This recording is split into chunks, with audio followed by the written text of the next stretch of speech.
Selamat pagi, salam sejahtera untuk kita semua. Pada kesempatan kali ini, perkenalkan nama lengkap saya Ripka Sili. Saya dari kelas B semester 4 dengan NIM 1922511039. Jadi langsung saja pada kesempatan ini saya akan membahas beberapa butir soal yang berkaitan dengan mata kuliah metodologi penelitian pendidikan. Jadi soal yang pertama yaitu jelaskan hakikat penelitian dengan mengutip 5 pendapat ahli dan kemudian kontekstasikan dalam bentuk kesimpulan menurut pendapat Anda. Jadi pendapat ahli yang pertama yaitu Hasan.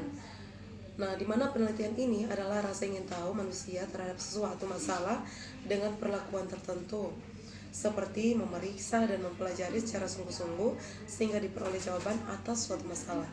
Yang kedua yaitu menurut Sanapit Fatsal, yaitu di mana penelitian merupakan suatu aktivitas dalam suatu metode ilmiah secara sistematis untuk menemukan pengetahuan baru yang dapat diandalkan mengenai dunia dan sosial. Yang ketiga yaitu menurut Donald Ari, di mana ia berpendapat bahwa penelitian merupakan penerapan dari pendekatan ilmiah pada suatu masalah dalam mempermudah informasi yang dapat dipertanggungjawabkan. Yang keempat yaitu menurut John, yaitu penelitian adalah mencari sebuah objek yang jelas dalam menemukan hubungan antara fakta dan menghasilkan hukum tertentu. Dan menurut ahli yang terakhir yaitu Muhammad Ali, di mana ia berpendapat bahwa penelitian adalah suatu cara untuk memahami atau usaha dengan mencari bukti yang berkaitan dengan masalah dan dapat memecahkannya.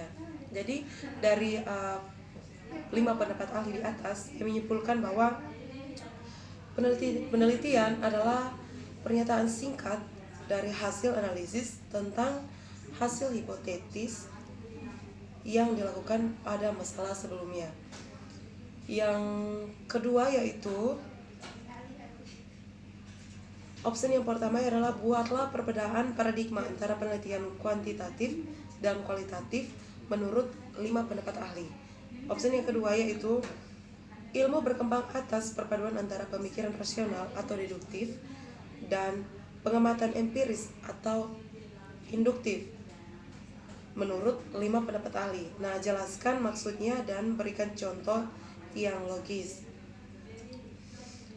Nomor 2 bagian A yaitu metode kuantitatif, di mana menurut seorang ahli bernama Ari Content, kuantitatif adalah paradigma. Paradigma kuantitatif adalah pendekatan mengenai suatu masalah, yaitu pendekatannya melalui yang pertama, Criswell. Penelitian kuantitatif adalah mewajibkan seseorang peneliti untuk menjelaskan bagaimana cara mengetahui suatu variabel. Yang kedua, menurut Sugiono, penelitian kuantitatif merupakan penelitian yang berbasis pada filsafat. Dan yang terakhir yaitu menurut Amsir, pendekatan secara pokok pasifik dalam mengembangkan ilmu pengetahuan. Yang kedua yaitu menurut pengertian metode kualitatif. Yang pertama,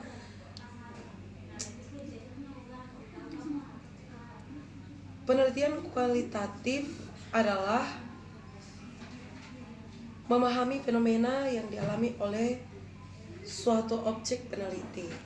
Yang kedua, menurut Sugiono, penelitian kualitatif adalah suatu penelitian mengenai fenomena sosial dari pengaruh sosial. Dan yang terakhir yaitu menurut Denim, penelitian kualitatif adalah upaya pertukaran pengalaman sosial yang ada dalam penelitian. Soal nomor 3 yaitu opsi yang pertama, jelaskan apa yang dimaksudkan dengan variabel penelitian menurut 5 pendapat ahli. Yang kedua, apa itu populasi dan sampel pendidikan menurut 5 pendapat ahli. Dan yang ketiga adalah apa yang dimaksudkan dengan validitas dan reliabilitas penelitian menurut 2 pendapat ahli. Nomor 3, Bagian pertama, rumusan masalah yang merupakan pertanyaan yang mengenai objek empiris dan penjelasan mengenai batas-batasnya, serta dapat diidentifikasi faktor-faktor yang berkaitan di dalamnya.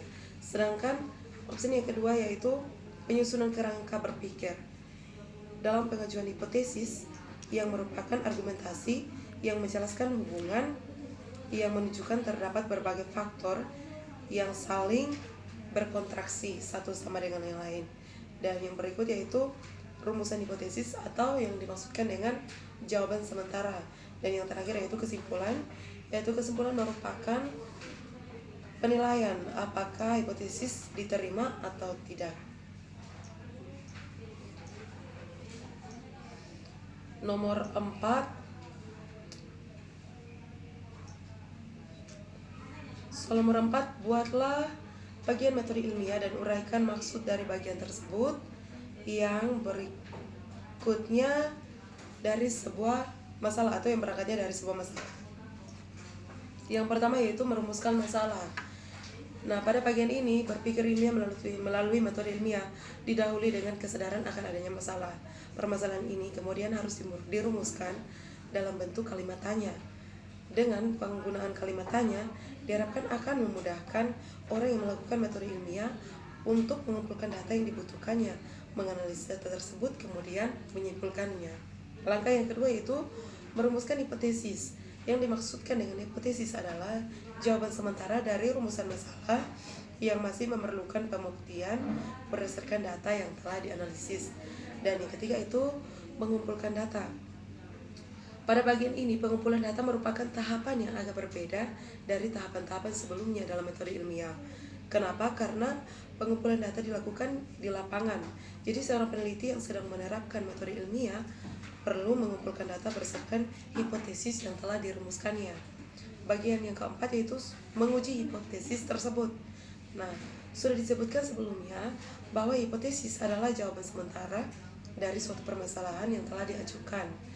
Berpikir ilmiah pada hakikatnya merupakan sebuah proses pengujian hipotesis. Dalam kegiatan atau langkah menguji hipotesis, peneliti tidak membenarkan atau menyalahkan hipotesis yang dibuat, namun menerima atau menolak hipotesis tersebut. Dan yang langkah terakhir yaitu merumuskan kesimpulan. Nah, pada tahapan ini, langkah paling akhir adalah dalam berpikir ilmiah pada semua metode ilmiah adalah kegiatan perumusan kesimpulan. Rumusan kesimpulan harus bersesuaian dengan masalah yang telah diajukan sebelumnya, di mana kesimpulan atau simpulan ditulis dalam bentuk kalimat deklaratif secara singkat tetapi jelas. Kita masuk pada soal yang terakhir yaitu sebutkan dan jelaskan 5 kerangka berpikir ilmiah yang berintikan proses hipotetiko verifikasi menurut 2 pendapat ahli.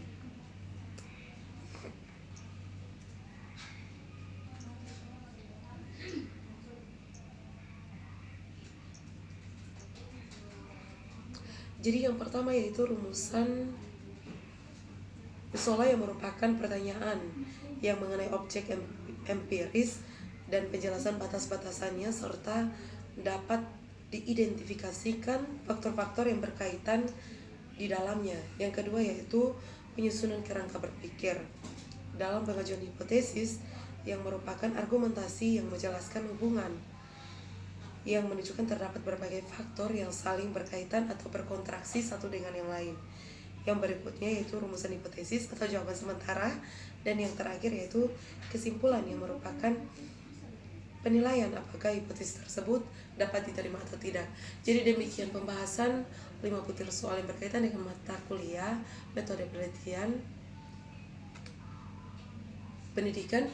Jadi kesempatan berikutnya saya kembalikan dan terima kasih.